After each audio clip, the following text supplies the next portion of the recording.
Our commentator is Joe O'Brien.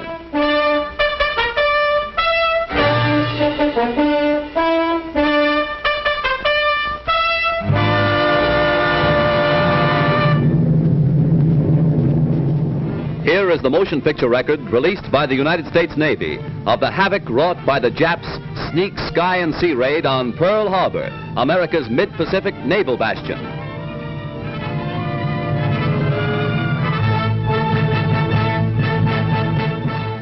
On December 7th, 1941, Japan, like its infamous Axis partners, struck first and declared war afterwards.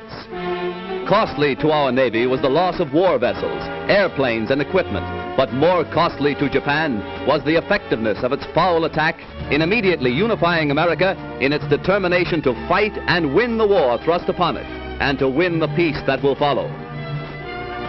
The Japs copied their German masters in striking hard at airfields. Hickam Field, northwest of Honolulu, and the Fort Island Naval Plane Base were the first objectives of Japan's treachery. Scores of planes were bruised and battered by the Japs' aerial bombs. Many of these were demolished beyond repair. Direct hits were scored on hangars, and these were badly shattered. Equipment and airplane supplies were reduced to smoldering ruins. Here at the Naval Air Station is grim and positive evidence of Jap treachery. Here foul blows were struck, while Jap diplomats were talking peace in Washington. America lost 3 destroyers. Here are seen the United States destroyers Downs and Shaw as they rest on the bottom of Pearl Harbor with decks awash after Jap bombers make direct hits on their decks. First to feel the sting of Japanese steel are the USS Oklahoma and Utah, the latter a 33-year-old target ship. Accurate hits by the enemy bombers make short work of these 2 naval bulwarks. Now, with their keels practically out of water, they lie helpless wrecks and a sad reminder of cowardly strategy. To make possible a surprise attack within Pearl Harbor, the Japs built 2-man submarines to enable them to fire sneak blows within waters that are narrow and tortuous. Several of these surprise weapons were blown from the water by direct hits of our naval gunners. Others were beached and captured. While sky and sea fire was still raging, salvage crews inspected our naval craft to estimate what may be saved. Before the din of bursting bombs had been silenced, preparations were underway to salvage these 2 warships.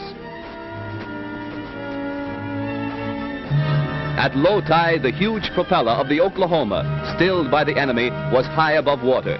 It is believed that the small 2-man Jap submarines carrying dual torpedo tubes were responsible for these 2 losses to our Pacific fleet.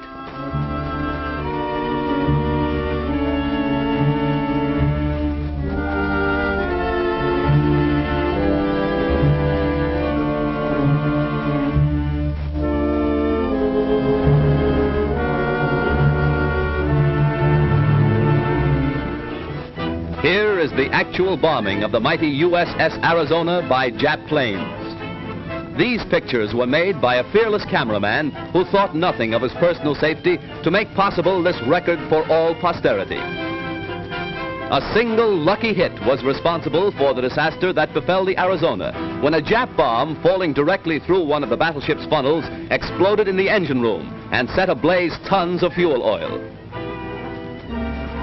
Dense black smoke billowed to the sky as the massive control tower began to keel over. The Arizona's courageous crew stuck to its guns until the very end. Here was displayed heroism that will live forever in the glorious annals and traditions of the American Navy.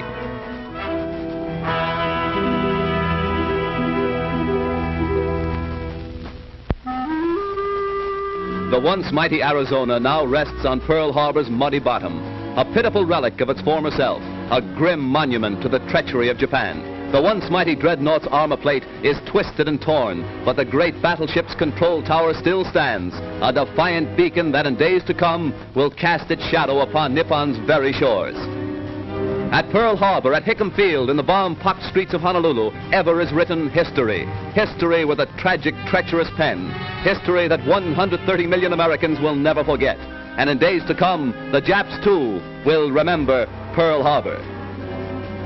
Here is a tragic, unforgettable page in the annals of America. Here, the cunning deceit of the Japs will never be forgotten. Here, they hoped to score a knockout before the war began. The Arizona's gun crews, battered and broken, fired to the last, their guns pointed skyward from whence the enemy appeared. The Jap sneak blow cost hundreds of military and civilian lives. The treacherous attack cost our Pacific Fleet 2 battleships outright, another capsized, the loss of 3 destroyers and a mine layer.